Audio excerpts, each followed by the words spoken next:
Sister Noreen. Just a great lady. We just love and appreciate you. And where'd your family go? They left me.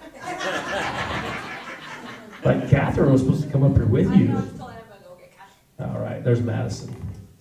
Can you go get Catherine for us there, Madison? Yep. See how she is good child right there. Well, if you don't mind, or if you want to wait on Catherine, I'm going to go ahead and sit down, and I'm just going to kind of talk. If you want to come on up and join me. I'm just going to kind of talk and try to catch people up a little bit since we did have a break last week. And then there was maybe somebody here that wasn't here with us the first week. Sister Noreen shared with us a little bit about how she had 3 daughters at the time. And then she met, what's his name again? I can't remember. Your husband? Darren. She met Darren. It was love at first sight. And they're just falling in love and things are going great. And then all of a sudden things aren't so great. And he begins to physically abuse her, verbally abuse her, mentally, emotionally, all those things that go along with that. And through this whole time, her daughters are seeing this kind of abuse, but yet he never really attacked them, which was a great thing. But even after he kicks her out, to me, this is a great sign to say, okay, we're done. But she was so head over heels for this man that hey, come on up, Sister Catherine. You thought we forgot, didn't you? Hi. Hi. This is Catherine. This is Noreen's daughter. Y'all can say hi to her. That way she don't feel so. These are all our people, so not be scared about it. These are my people. And so here's an opportunity for her to get away, but yet he kind of swoos her and sways her, and he talks her to coming back home, and of course they move from different places, and finally they're living somewhere. And last time we ended, you was pregnant with your 4th daughter. Yeah, that's kind of what I say. 4 daughters, oh my goodness. Not that my daughter's bad, but 4 of them? We love you, Madison. And so here you got, you're pregnant, and then Catherine, if you don't mind, we're going to kind of back up a little bit, and if you don't mind, we're going to go ahead and give you these. They are going to be on. Don't be afraid of them. They're friendly. You shared with us that you can remember a moment when your mom's boyfriend, I don't know what you called him at the time, but he had her on top of a car, choking her. Is that correct? Yeah. Very scary moment. And I know last time he was even emotional just thinking about it. It's been a long time ago, but yet it's so real. It's kind of like that valley, shadow of death that we was talking about. And while you're going through this, God's really not in your picture anymore. He kind of, because the last man kind of got you away from God, and then you got away, and you kind of never got back. And so he's kind of out of the picture. Here's a question, though, I just want to throw out. Did you ever find yourself crying out to God? No. No? What about you? Was God engraved in the girls' life that this was someone that you called out to? I don't remember. Okay. I don't think so. No. So we kind of caught up a little bit, and we kind of ended. I try to remember where we ended, but one of the things was I can remember you girls saying you ran out to the woods. Can we pick up there? Do you remember that? All I really remember is running from him. He was obviously very afraid. And you said though that you was never really afraid for yourself or your sisters, No. but your mom. And so was mom running with you at this time? Yeah. So you're all just running out in the woods. Now you were very scared that you're going to lose the baby at this moment. Can you step back and remember that and share that with us a little bit? Just that you would lose the baby. Did you ever at one time, you're gonna hurt the baby? I mean, did you ever, you remember saying anything I like that? don't remember. You don't remember? It's all kind of a fog, yeah. Because I remember when we was in Sister Doris's story, she shared about her husband who beat her so bad that she ended up losing the child. And I can't remember, I don't think she even knew she was pregnant, I can't remember. But, so it's a very scary moment. So you're out in the woods, you're running, did you guys have like a tree house out there, or was it? It was just woods. Just woods. So it was scary, you know. So it was even scary out there? Country, you know, we only had one neighbor. You had one neighbor? One neighbor. So you guys are out in the boondocks? Mhm. Okay. Did you ever go to this neighbor? No. You did share with us that you was in a women's shelter for a while. Is that I correct? went and had talked to them. So you went and talked to them, and they really tried to get you to open up and say, hey, write this stuff down so we can get this guy thrown in jail is what they're trying to do. But you never did. Why? I don't know. Was it just because you was just so in love with him? I think so. And Yeah. just being scared. Scared? Scared for your life? Scared what you would do if we left. So you were scared when you was with him, and you scared if he was going to leave you. And a lot of people might be thinking, that don't make sense. But this is very true in a lot of women's minds. I'm not going to share my wife's story, but she felt the same way in her life that, matter of fact, he even threatened her. If you leave me, I will kill you. Did you ever hear that? Yeah. So you heard that. So you've got very much reason to be scared and frightened. So let's continue this story and go a little further with where we're at. You're kind of in the woods. When do you go back home? No, we slept in our car. So that night you slept in the car. Yeah, because he called the cops on me. Is this the time that he punched himself, gave himself a black eye? Did you see this happen? No. No, but you knew you didn't give him a black eye. You didn't give him a black eye. Unfortunately. He was bad. And so, neither one of you, so you know he inflicted himself. And he blamed you. And the cops believed them. And the cops believed him. So they told us to leave. And we slept in my car in Potomac by the river For how long? through the night. So just one night. Mm-hmm. So did he come looking for you? No. No, you just decided to go back home. Yep. Explain that. I don't remember. So you just went back We home, went back home and pretended nothing ever happened. basically. Okay. Went to continue to work. Okay, well, take us further. So he's working. Yeah, he was installing Dish Network. Okay. Was you working too? Mm-hmm. Okay, where was you working at? I was working at AutoZone warehouse. Okay. And so you're both working. Did you ever tell anybody at work what was going on? I told a lot of people. Did you? Mhm. Was there ever anybody there to say, Leave. that's all the advice they They give were you? worried. Yeah, so about they'd say crying, leave. Crying or, a black eye or whatever, but. Well, let's continue the story. What begins to happen next? I think he proposed soon after that. We got married in Tennessee, we left, the girls and I left, Okay. because his mom was moving to Tennessee, and we got married for some reason in Tennessee. So he's like, do you ever apologize for what he did? At any moment, like, I'm sorry, I won't do this again. They always apologize. And it's always, I won't do this again. Maybe for a couple weeks.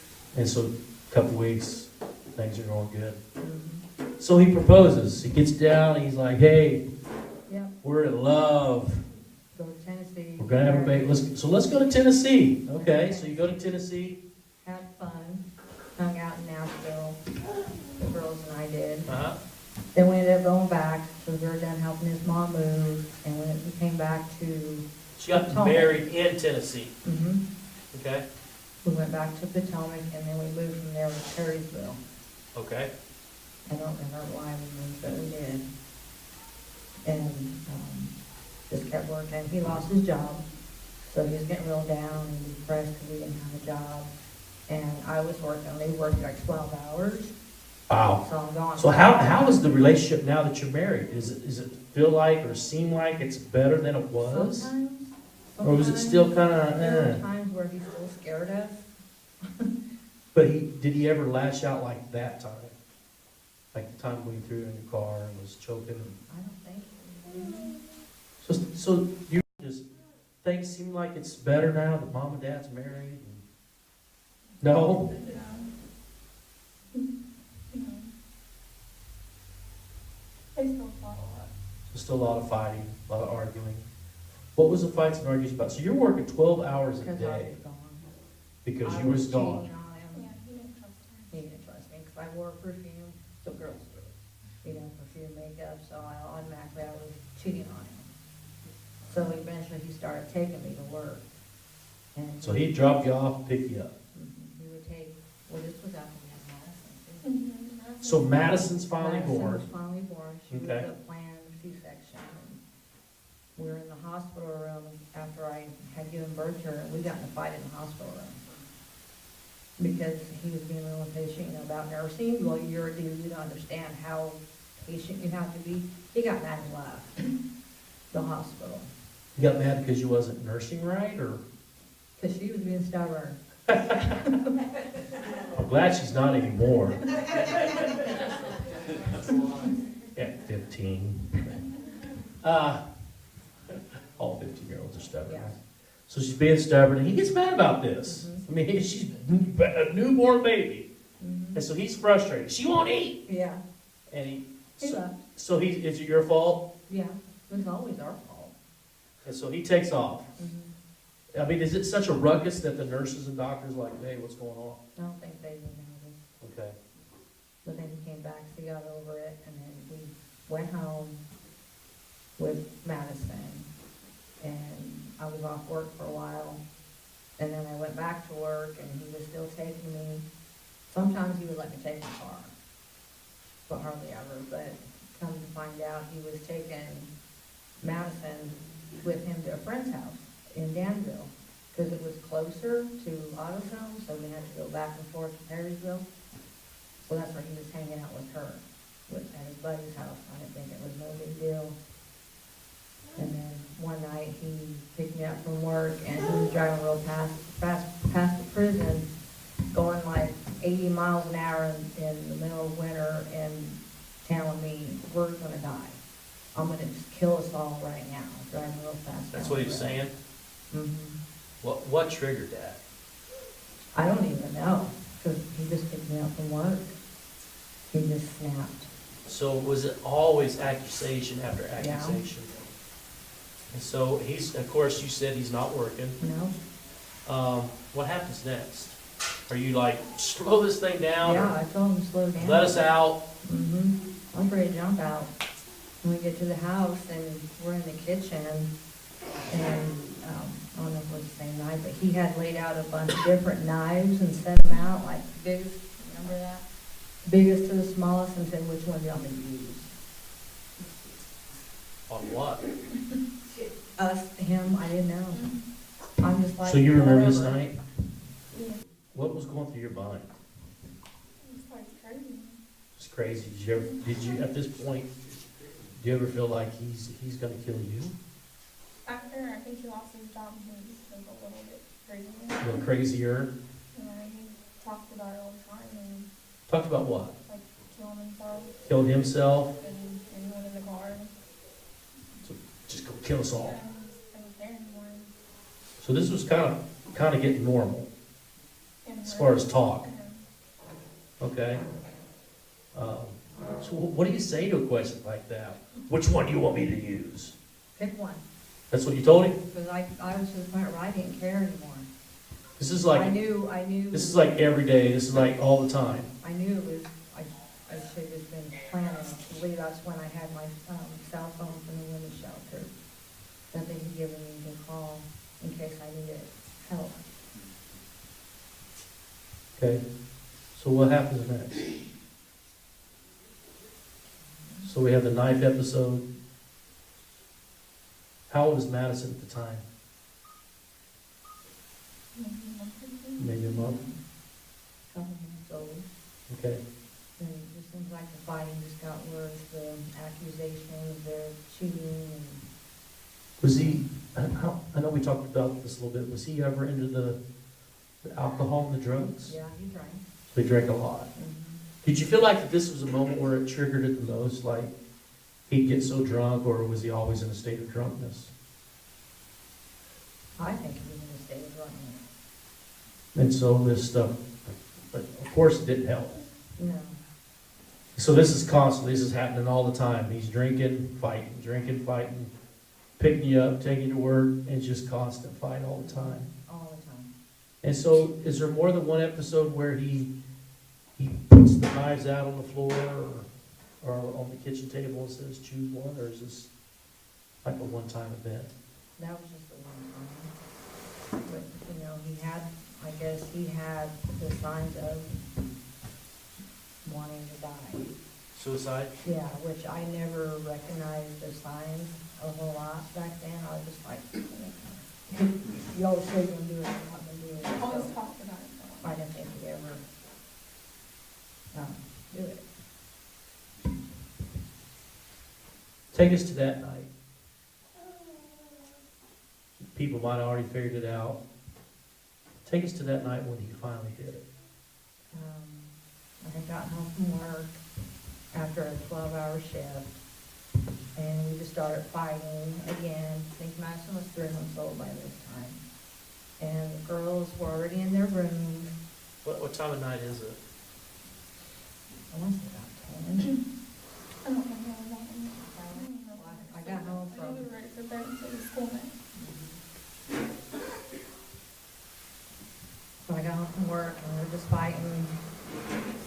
And we were in our room, and he was asking me for sheets, and I'm like, the hell I need sheets for? So I go and I get him, like, here, I threw them at him. And I leave the room, and I go out to Ms. Madison. And we fought for a long time that night, for a couple hours. Just back and forth. What's it about? Everything. Just didn't matter. It's Just everything ticked him off. everything. Okay, explain a little more. Okay, so I leave the room, slam the door, walk out of the room, and go out to attend with Madison. I think the girls were already in bed. And it got really quiet. Like I didn't hear no commotion in the next room. So I was like, okay, so I get up, lay Madison down. Okay, good, he's asleep. Thank God he was asleep. That's what you're thinking. Peace and quiet. So I go in the room, and he wasn't in there, that's where I left him. So I'm looking around, and turn around the corner by the closet, and that's where he was hanging. So he hung himself. And he used the sheets that you gave him. I tried to lift him up, but I couldn't. He was getting further down. I ran out of the house. I don't know, they were up by this time, and I was, I don't think I was ever It's sick. You guys were so terrible. loud. yeah, we were pretty loud. And, What was your first reaction when you saw him? I was shocked. I was like, numb. I didn't know what to think. I just ran out of the house, and I had my secret cell phone, and I tried calling 911, and I kept dialing 611. I kept dialing the wrong number, so I couldn't get through. And then knocking on neighbors' houses, nobody was answering their door. And then I finally was able to get. Was the girls awake? Did you wake them up? I was up. And by this time, I was able to concentrate and dial 911, and the ambulance told them where they're at, and wait for them after I was running hysterical outside in the yard. And the I'm like jumping outside. I'm right here. Where are you going? You know, freaking out. And then eventually they turn around. They come back to the house and they get him out of the closet. I think the girls were up by this time. They seen him too. So you actually saw him hanging. What went through your mind? I just didn't understand it. I was just like, oh, I finally did it. And I was just at ease, at peace almost, just because I've never heard my mom again. There was all this evil, and you felt relieved. Wow. I didn't even cry.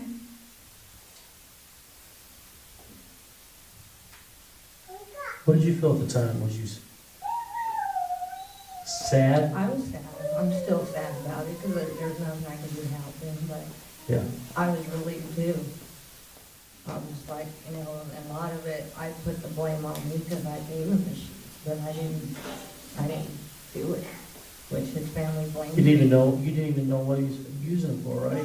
No, I mean, there was no way, I don't understand how he was able to do it in the closet because he was tall enough, he could have prevented that, but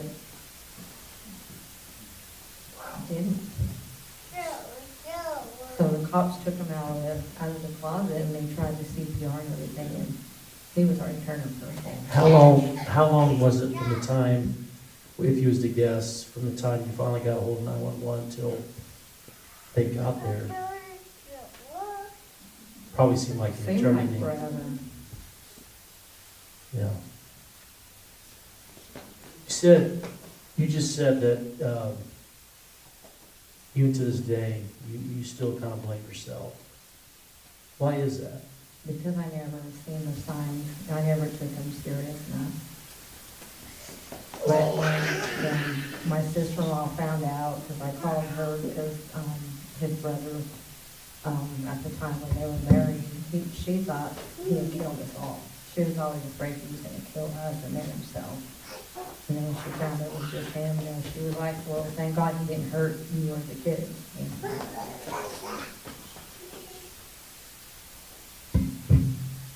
Wow. And so, it's been how long now? 14 years Sunday. This past Sunday. This past Sunday was 14 years. And it's still as real today as it was then, wasn't it? Mm-hmm. And the pain and the hurt. It's time to let it go, to let people know there is hope and get educated on, you know, the signs of suicide, which I didn't, because I didn't know. And that's why I worry about that one a lot. Yeah. You know, worry about these two because they've seen it. They've seen him getting pulled out of the closet. But we overcame it. We survived it. Right. For some reason, I couldn't dial the right number. For some reason, the ambulance drove past the house. I don't, only God knows why. I don't. Right. What brings you back to church? How does God get back in the A center friend of your of life? mine that I worked with that AutoZone started taking us with her to church at Woodbury Hill. I don't remember where that's at. Yeah, on Black Bear Road. Yeah, I mean, that was a long time ago. And that's when we started going back to church. And then I started church shopping, and that's when she met. Was there some, during going to church, did you ever feel like I'm getting some healing? No, not there. No. That wasn't the right church for us to be at. So you was getting ready to say, so you're just jumping around, you got a hunger for God again, but you're like, this ain't the place I'm getting fed at. Yeah. Catherine is at the age where she's dating, and she dates a young man that actually goes to this church that you're going to now. Mm-hmm. And so Catherine's like, hey, so you invite Mom, and Mom comes, and been coming for a long time now. How long? 11 years. 11 years. Healing. Do you feel like you finally got some healing? Yeah, Can you explain that to us a little bit? just more of, more calm, more aware, and it's totally different. I'm just more open to a lot of things now. Okay. You feel like you got a peace about it that, because the devil is an accuser of the brethren. That's what the Bible tells us. So if he's accuser of the brethren, I'm sure he's an accuser of the sisters too. Yeah. And, you know, you're having all these fingers and you're probably thinking it is my fault. It is my fault. His family blames me. His family blames you. You're blaming yourself. When do you finally get over it? It's not my fault. I don't think a person ever really can get over that. I haven't yet. I mean, I'm more at peace, you know, with it. So I Right. wanted to let people know, you know, there is hope and you can overcome it. Amen. Can somebody say amen to that? Amen. And I know when you first approached me, and you're like, I think I need to tell my story. Mhm. And the first thing that hit my mind was that testimony. I think we shared it last week, was that you're an overcomer by the blood of the Lamb and by the word of your testimony. Yeah. And I believe this is going to help you to overcome, Sister I Noreen. do. And we appreciate you telling your I story. appreciate you. Amen. Can we let Sister Noreen know how much we love her? Amen. Wow. It's okay. You're doing a great job. And I'm just glad you're part of our family. That we can help you. And you know what I love about Wednesday Night Life is, you know, I think we've said this before, but sometimes we just really don't know what people's been through until we walk through their shoes. And you know what you just did? You just help us walk through your shoes a little bit into your life.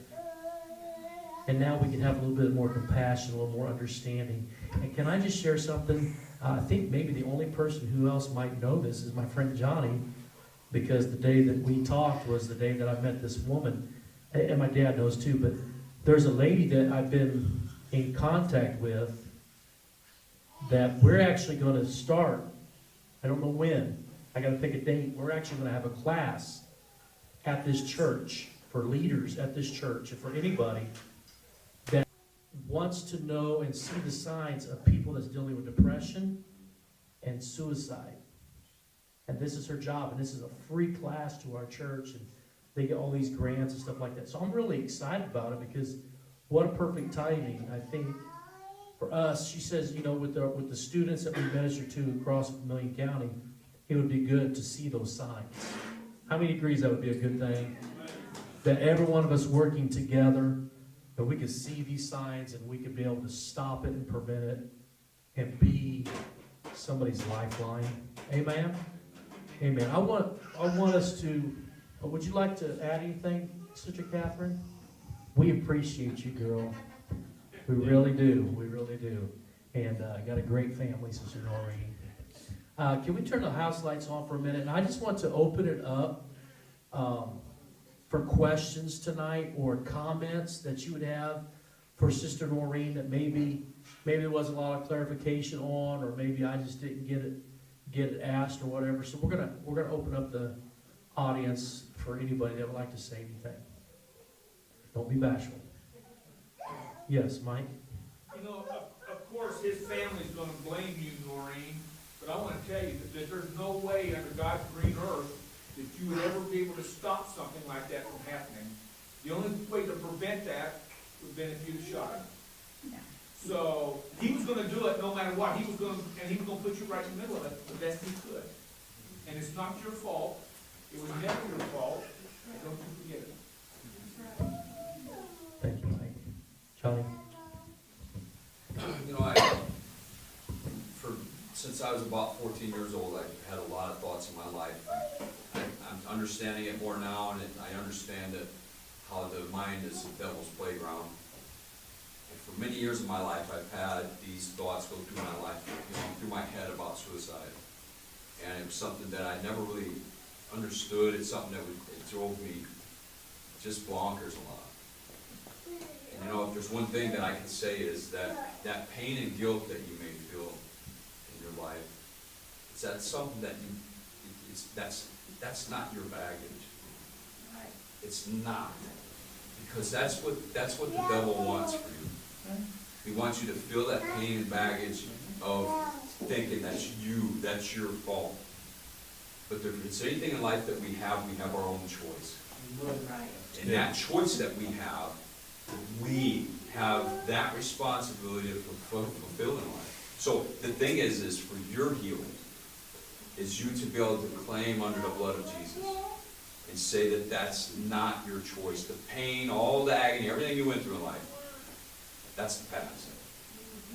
What is the beginning is the day when you say, you know what, I am covered, I am saved, I have a new life ahead of me, I have a family, I have a church, I have a risen Savior that I'm going to get my strength through. Amen. Because that's where we get our strength. And you know what? We got a great family of church people here. We got a great family of people who love you. We appreciate you and your family. I don't know you very long, but I really enjoyed it. You're really, really nice family. And you know what? Thank you. Thank you for me, because there's been times in my life where I almost reacted on those thoughts of suicide. There's been times in my life where I come real close. Just 14 years old, I held a gun to my head. And that's how long that battle's been going on in my life. And that understanding of seeing you sitting there in that pain, how it's affected you. And it wasn't even nothing that you did.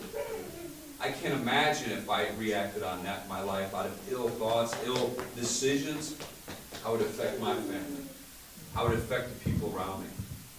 You know, people that do that don't think how it's going to affect other people, you know, because the pain continues. You know, just like Madison, she would ask me questions of, she knew he was gone, and I was asked for 10 years, I just told her he was sick, and he just died. And then she figured out that he killed himself. But there's no,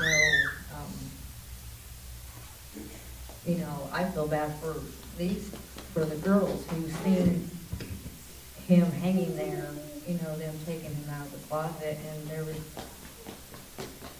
but then we all were kind of like, you know, which is mean, but. I can't even imagine. Having the thought of, like you're sitting there saying, what a relief. How is it a relief? I mean, that just blows my mind. Sounds horrible, but. No, and it's okay, but I mean, the emotions of that as a child is just incredible. Yeah, they were very young. Yeah. Would it be fair to say that somebody who commits suicide is really selfish? Yeah. Because they don't think how's it going to affect you. They're only caring about what I'm going through, and not what's going to put them through. I mean, did you ever think, you know, if I do this, how is she going to answer to Madison?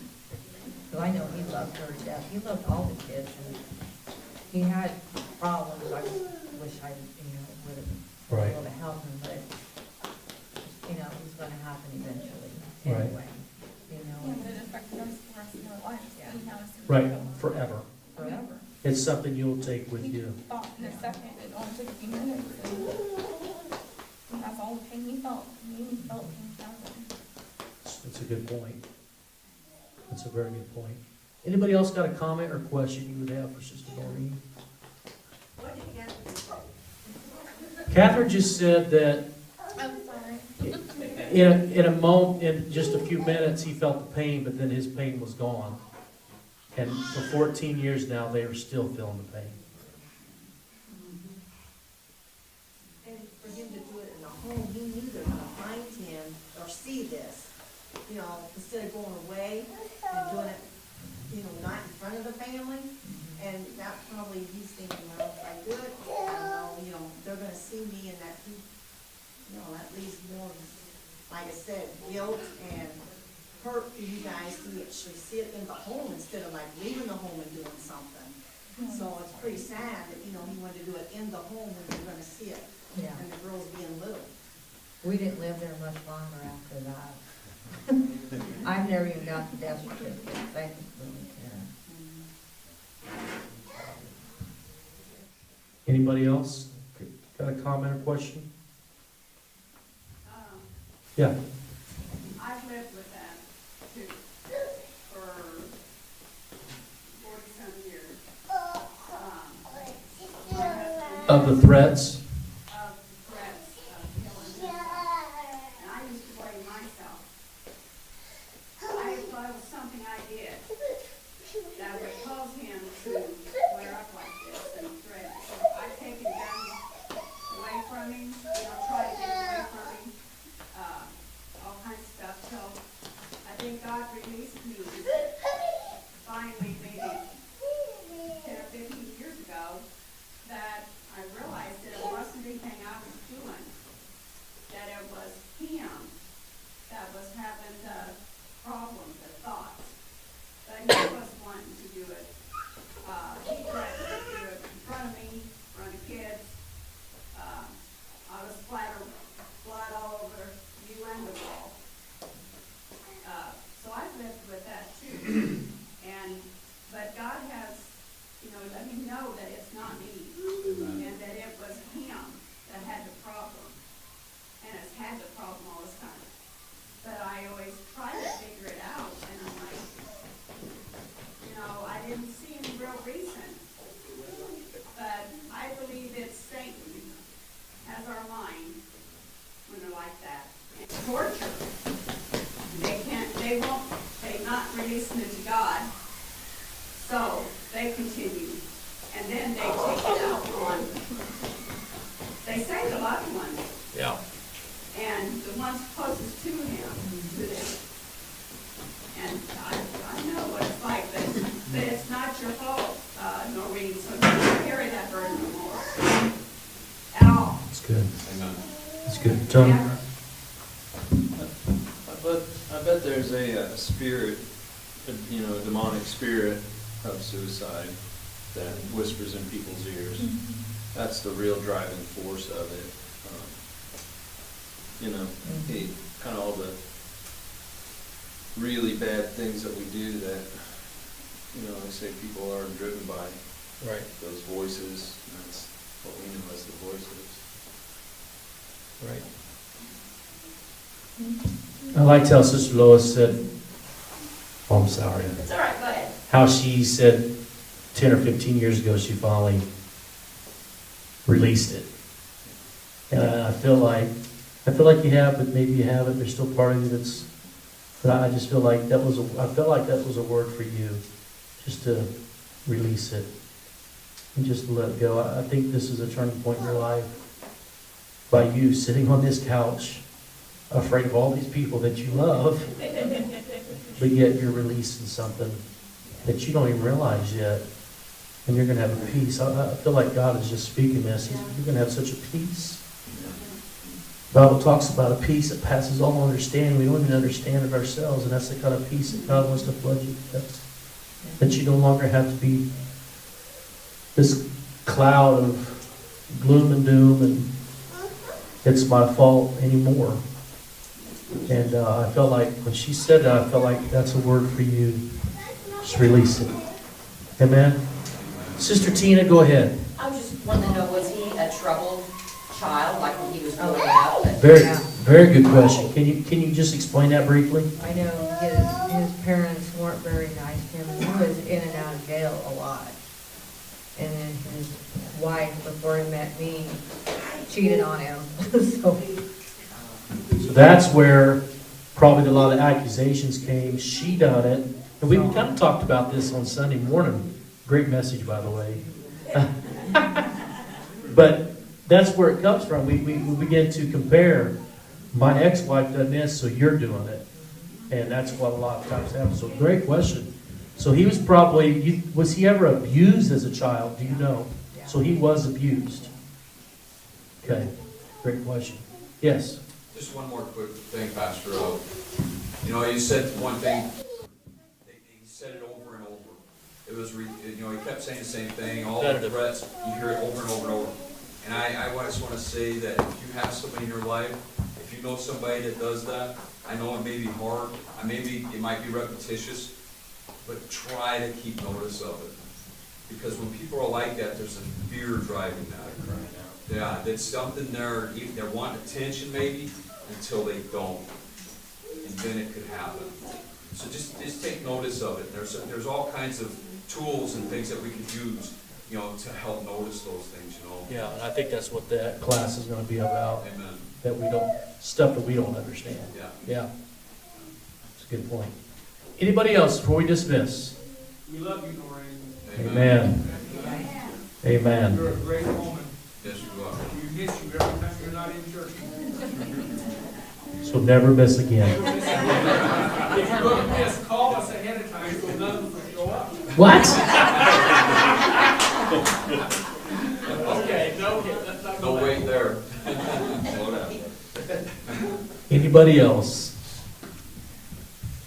Once again, we appreciate you, and we want to let her know that we appreciate her and her family, Catherine, Madison, and Sarah,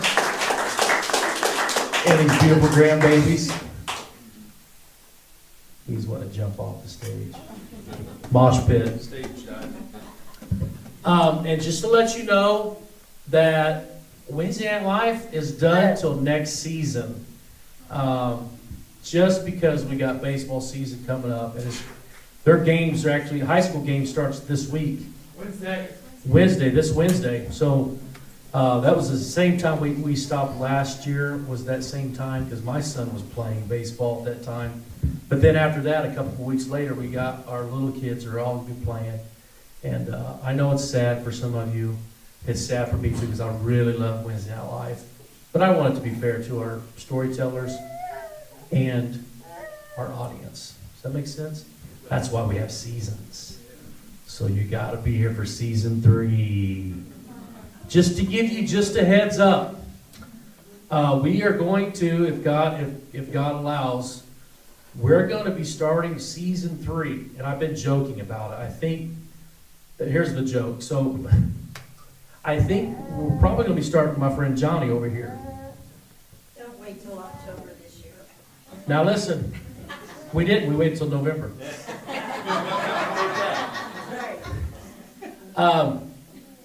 Here's the joke. Not he's a joke. But here, the joke is he might last all season long. I have sat down and me and this man that we've kind of been talking, and as you can tell, he's not really that afraid to talk. And but his story is going to blow your mind. You won't want to miss a single week. And so with that, dun dun dun, until season 3. All right. Because he said he put a gun to his head at 14. He's only 17